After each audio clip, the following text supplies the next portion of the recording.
ಇನ್ನು ಮುಂದೆ ನಿಮ್ಮ ನೆಚ್ಚಿನ ಧಾರಾವಾಹಿಗಳ ಫುಲ್ ಎಪಿಸೋಡ್ಗಳು ಸನ್ ನೆಕ್ಸ್ಟ್ ಆಪ್ನಲ್ಲಿ ಮಾತ್ರ. ಏನಾಯ್ತು ರಾಣಿ? ದುಡ್ಡಿನ ವ್ಯವಸ್ಥೆ ಇನ್ನೂ ಆಗ್ಲಿಲ್ವಾ? ನನ್ನನ್ ರಾಜನ್ ಮಾಡ್ಕೋ. ನೋಟಿನ ಮಳೆನೆ ಸುರಿಸ್ತೀನಿ ತಾಯಿ ಮೇಲಾಣೆ. ನಿನ್ ದುಡ್ಡು ಯಾರಿಗ್ ಬೇಕು ವಿಕ್ರಮ್? ಒಬ್ಬ ಅಸಹಾಯಕ ಹುಡುಗಿನ ಬಳಸ್ಕೋತಿದ್ಯಾ? ಬಿಡು ನನ್ನ. ಹೌದಾ? ನಿನ್ ಸಿಕ್ಕಿದ ಮೊದಲನೇ ದಿನದಿಂದನೂ ಹೀಗೆ ಮಾಡ್ತಾ ಇದ್ದೀನಿ. ಮುಂದೆ ಕೂಡ ನನ್ನ ಹತ್ರ ಬರೋ ದಾರಿ ಬಿಟ್ಟು ನಿನ್ನ ಹತ್ರ ಬೇರೆ ದಾರಿ ಇಲ್ಲ. ನನ್ ಮಾತನ್ನ ಒಪ್ಕೊಂಡು ಈ ದುಡ್ಡನ್ ತಗೋ. ಸಾಲ ತೀರಿಸ್ಕೋ. ಇದ್ರಿಂದ ಉಳ್ದಿರೋ ದುಡ್ಡಲ್ಲಿ ಲೆಹಂಗಾ ತಗೊಂಡು ಕಲ್ಯಾಣ ಮಂಟಪಕ್ಕೆ ಬಂದ್ಬಿಡು. ಈಗ ಯಾವತ್ತೂ ಆಗಲ್ಲ. ನಾನು ಹೋಗೋದಕ್ ಬಿಡು. ಬಿಡು ಬಿಡು ವಿಕ್ರಮ್, ಬಿಡು.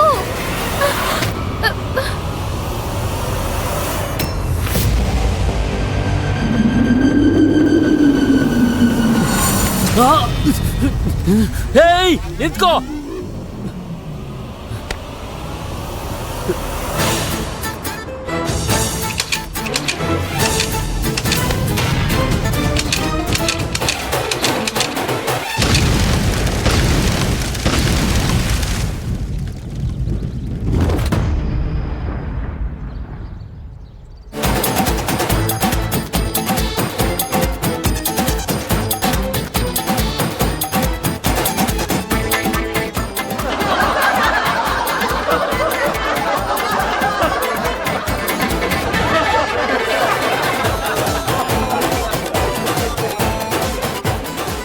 ಮಂಚೂನ್ ಜನ್ಮ ಪಡ್ಕೊಂಡಿದ್ದೀರಾ ಅಂಕಲ್, ಆದ್ರೆ ನೀವು ರಾಕ್ಷಸ ತರ ಯಾಕೆ ಆಡ್ತಿದ್ದೀರಾ?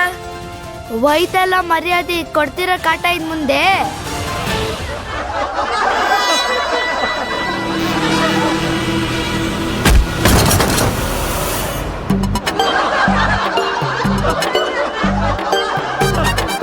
ಬಡಮನೆಯ ಅನಾಥ ಮಗು ಕಂಟ್ರೋಲಲ್ಲಿ ಇರ್ತಾಳೆ. ಇದನ್ನೇ ಅಲ್ವಾ ಹೇಳಿದ್ ನೀವು? ನೋಡದ್ರಮ್ಮ, ನಿಮ್ ಮುಖದ ಮೇಲೆನೆ ಇಲ್ಲ ಅಂದ್ಬಿಟ್ಟು ಹೋದ್ಲು. ಅರೆ ನಂಗನ್ಸುತ್ತ ಅವಳು ತಲೆ ಕೆಟ್ಟವಳು ಅಂತ. ತಲೆ ಕೆಟ್ಟವಳು, ಅದ್ರಲ್ಲೂ ಬಡವಳು. ಅಷ್ಟೋ ಇಷ್ಟೋ ನಮ್ಗೋ ಗೊತ್ತು. ಅಲ್ಲ ಅತ್ತೆ, ಮದ್ವೆ ಆಗಿ ಗಂಡನ್ ಮನೆಗ್ ಹೋಗುವಾಗ ಹುಡ್ಗಿ ಎಂತ ಬಟ್ಟೆ ಹಾಕ್ಬೇಕು ಅಷ್ಟಾದ್ರೂ ಅರಿವಿರುತ್ತಲ್ವಾ? ಅವಳ ಕೈ ನೋಡಿದ್ರ ಖಾಲಿ ಖಾಲಿ ಇತ್ತು. ಅಲ್ಲ, ಈ ತರ ಲಕ್ಷಣ ಇರೋ ಹುಡ್ಗಿ ನಮ್ಮನೆ ಕೆಲ್ಸದವಳಾಗ್ಬೋದು ಅಷ್ಟೇ, ಸೊಸೆ ಆಗೋಕಾಗಲ್ಲ. ಉಪೇಂದ್ರ, ನೀನೇನಾದ್ರೂ ಹೇಳ್ಬೇಕಾ? ಏನು ಅಂದ್ರೆ ಅಮ್ಮ, ನೀವ್ ಯಾವ ಹುಡುಗಿನ ಸೊಸೆ ಮಾಡ್ಕೋಬೇಕು ಅಂತಿದ್ರೋ ಅವಳಿಗೆ ದೊಡ್ಡವ್ರ ಹತ್ರ ಹೇಗ್ ಮಾತಾಡ್ಬೇಕು ಅಂತಾನೆ ಗೊತ್ತಿಲ್ಲ. ಅಂತ ಅವಳನ್ನ ನಮ್ಮನೆ ಸೊಸೆ ಮಾಡ್ಕೊಂಡ್ರೆ ಅದ್ಯಾಕೋ ನಮ್ಗೆ ಸರಿ ಅನಿಸ್ತಿಲ್ಲ. ಭಾವ ಹೇಳ್ತಾ ಇರೋದು ಸರಿಯಾಗೇ ಇದೆ ಅತ್ತೆ. ಆ ಹುಡುಗಿ ನಮ್ಮ ವಂಶಕ್ಕೆ ಯಾವ್ದೋ ಹುಡುಗಿ ತಿರಸ್ಕಾರ ಮಾಡಿದ್ರಿಂದ ನಮ್ ಕೌಶಿಕ್ ಜೀವನ ಏನು ನಿಂತು ಹೋಗೋದಿಲ್ಲ. ಅವನ್ ಮದ್ವೆ ಆಗತ್ತೆ. ನಿಶ್ಚಿತಾರ್ಥ ಕೂಡ ನಾಳೆನೆ. ನಾವು ಅವನ್ಗೆ ಒಂದು ಒಳ್ಳೆ ಹುಡುಗಿನ ಹುಡ್ಕೊಂಡ್ ಬರೋಣ. ಆದ್ರೆ ಅದು ನಾಳೆ ಅಷ್ಟಲ್ಲ. ನಾಳೆ ಅಷ್ಟಲ್ಲ? ಅಲ್ಲ, ಹೇಗೆ ಅಂದ್ರೆ ಯಾರು? ನೀನ್ ಅದನ್ನ ನನಗ್ ಬಿಟ್ಬಿಡು. ನೀವೆಲ್ರೂ ಸೇರಿ ತಯಾರು ಮಾಡ್ಕೊಳ್ಳಿ.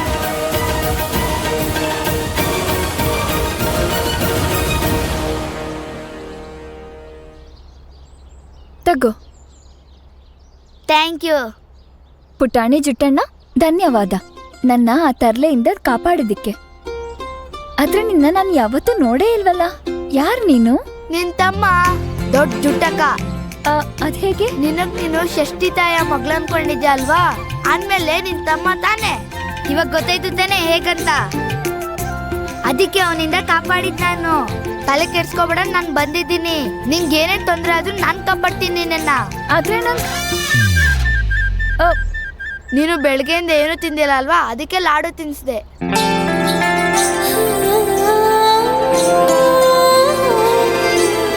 ಆದ್ರೆ ನಿನಗೆ ಗೊತ್ತಾಯ್ತು ನಾನು ಬೆಳಗ್ಗೆಯಿಂದ ಏನು ತಿಂದೇ ಇಲ್ಲ ಅಂತ? ಷಷ್ಠಿ ತಾಯಿ ನಂಗೆಲ್ಲ ಹೇಳ್ತಾರೆ. ಹಾಗೆ ನಿನ್ ಜೀವನದಲ್ಲಿರೋ ಕಷ್ಟಗಳೆಲ್ಲಾನು ಬಗೆಹರುತ್ತೆ ಅಂತಾನೂ ಹೇಳಿದ್ದಾರೆ. ಹೌದಾ? ಅದ್ ಹೇಗೆ? ಎಲ್ಲ ಷಷ್ಠಿ ತಾಯಿಗೆ ಗೊತ್ತಿರೋದು. ನೀನು ತಾಯಿ ಹತ್ರ ಎಲ್ಲ ಹೇಳ್ಕೊ, ತಾಯಿ ಎಲ್ಲ ನಿಂಗೆ ಸರಿ ಮಾಡ್ತಾರೆ. ವೈನಿಧಿ, ನೀನಿಲ್ಲಿ ಚಿನ್ನದ ಅಂಗಡಿಗೆ ಹೋಗ್ ಬಂದ್ಯಾ? ಅಯ್ಯೋ ದೇವ್ರೆ, ಒಡವೆ ಬಗ್ಗೆ ಕೇಳಿದ್ರೆ ಏನ್ ಹೇಳಿ? ಇವನ್ ಯಾರು? ನಿಮ್ಮ ಅಳಿಯನ್ ಬಗ್ಗೆ ನಿಮ್ಗೆ ಗೊತ್ತಿಲ್ವಾ? ನನಗ್ ನಿಮ್ ಬಗ್ಗೆ ಎಲ್ಲ ಗೊತ್ತು. ಅಳಿಯ? ಅದ್ಯಾವಾಗಾದೆ? ಅದು ವೈನಿಧಿ ನಿಮ್ಗೆ ಸಿಕ್ಕಾಗ. ನಾನು ಷಷ್ಠಿ ದೇವಿ ಮಗ. ಇವನು ನಂತರ ಅನಾಥೆ ಅನ್ಸುತ್ತೆ ಚಿಕ್ಕಿ. ಆದ್ರೆ ಇವನಿಗೆ ನನ್ನ ಬಗ್ಗೆ ಎಲ್ಲ ಗೊತ್ತು. ಹೌದಾ? ಸರಿ ಬಿಡಪ್ಪ. ಹೌದು, ನೀನ್ ನಮ್ಮ ಅಳಿಯ ಅಲ್ವಾ? ನೀನ್ ದೇವಸ್ಥಾನಕ್ಕೆ ಹೋಗಿ ಎಲ್ಲ ದೀಪನೂ ಹಚ್ಬಾ. ನಾನು ನಿಮ್ಮ ಅಕ್ಕನ ಹತ್ರ ಮಾತಾಡೋದಿದೆ. ಇಲ್ಲೂ ಕೆಲ್ಸ? ಸರಿ, ಹೋಗ್ತೀನಿ.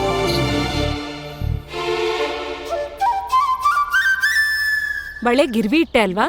ಎಷ್ಟ್ ದುಡ್ಡು ಸಿಕ್ತು? ಅದರಿಂದ ನೀನ್ ಸಾಲ ಎಲ್ಲ ತೀರುತ್ತಲ್ವಾ ಮಗಳೇ? ಚಿಕ್ಕಿ, ಇದನ್ನ ನಾನು ಗಿರ್ವಿ ಇಡಕ್ಕಾಗ್ಲಿಲ್ಲ. ಅಮ್ಮವರು ನನ್ನ ಕರೆದ್ಬಿಟ್ರಲ್ಲ. ಅಂದ್ರೆ ನೀನ್ ಅವ್ರ ಹತ್ರ ಸಹಾಯ ಕೇಳ್ತೀಯಾ? ಸಹಾಯ ಕೇಳಲ್ಲ ಚಿಕ್ಕಿ, ನಾನು ಅವ್ರ ಹತ್ರ ಮದ್ವೆಗೆ ಟೈಮ್ ಕೇಳಿದ್ದೀನಿ. ಏನು? ಎಂತ ಮುಟ್ಟಾಳ್ತನ ಮಾಡಿದ್ಯಾ ಮಗಳೇ? ಮನೆ ಬಾಗ್ಲಿಗೆ ಬಂದಿದ್ ಸಂಬಂಧನ ಬೇಡ ಅಂತ ಹೇಳ್ಬಿಟ್ಯಾ? ಬೇಡ ಅಂದಿಲ್ಲ ಚಿಕ್ಕಿ, ನಾನು ಅವ್ರ ಹತ್ರ ಸಮಯ ಕೇಳ್ದೆ ಅಷ್ಟೇ. ಆಹಾ, ನೀನ್ ದೊಡ್ಡ ಮಂತ್ರಿ ನೋಡು. ಸಮಯ ಬೇರೆ ಕೇಳ್ಕೊಂಡ್ ಬಂದಿದ್ಯಾ? ಅವರು ದೊಡ್ಡ ಮನುಷ್ಯರು. ಅಮ್ಮವ್ರು ಹೇಗೋ ನಿನ್ನೇನ್ ಅರ್ಥ ಮಾಡ್ಕೋಬಹುದೇನೋ. ಮತ್ತೆ ಉಳ್ದವ್ರು ನೀನ್ ಅವ್ರಿಗೆ ಮರ್ಯಾದೆ ಕೊಡ್ಲಿಲ್ಲ ಅಂತ ಅನ್ಕೋತಾರೆ. ಅವರೆಲ್ಲ ಸೇರ್ಕೊಂಡು ನಿನ್ ಮದ್ವೆನ ಮುರಿದ್ಬಿಟ್ರೆ ಏನ್ ಮಾಡೋದು ಹೇಳು? ಇದೇನ್ ಮಾಡ್ದೆ ನೀನು ಮಗಳೇ? ಈಗ ಏನಾಗುತ್ತೋ ಏನೋ. ಈಗ ಏನಾಗುತ್ತೆ ಅದಂತೂ ನನಗೆ ಗೊತ್ತಿಲ್ಲ ಚಿಕ್ಕಿ. ಆದ್ರೆ ಏನೇ ಪರಿಣಾಮ ಆದ್ರೂ ನನ್ನ ಷಷ್ಠಿ ದೇವಿ ನನ್ನ ಜೊತೆಲೇ ಇದ್ದಾಳೆ. ಅವಳು ಯಾವತ್ತೂ ನನಗೆ ಕೆಟ್ಟದಾಗೋದಕ್ಕೆ ಬಿಡಲ್ಲ. ಅದಕ್ಕೆ ಈ ಒಡವೆನೂ ಗಿರ್ವಿ ಇಡೋದಕ್ಕೆ ಬಿಡ್ಲಿಲ್ಲ ಅವಳು. ನನ್ಗೆಲ್ಲ ಗೊತ್ತು. ಈ ಬಳೆಗಳನ್ನೆಲ್ಲ ಗಿರ್ವಿ ಇಡಬಾರ್ದು ಅಂತ ಈ ಡ್ರಾಮಾ ಎಲ್ಲ ಮಾಡ್ತಾ ಇದೆಯಲ್ಲ ನೀನು. ಆದ್ರೆ ನಾನ್ ನಿನ್ ಡ್ರಾಮಾ ನಡೆಯೋಕ್ ಬಿಡೋದಿಲ್ಲ. ನಾ ಇದನ್ನ ಹೋಗಿ ಬೇಡ ಚಿಕ್ಕಿ, ಬೇಡ ಬಿಡೋ. ಬೇಡ. ಈ ಈ ಈ ಬಳೆ ನಕಲಿ ಚಿಕ್ಕಿ.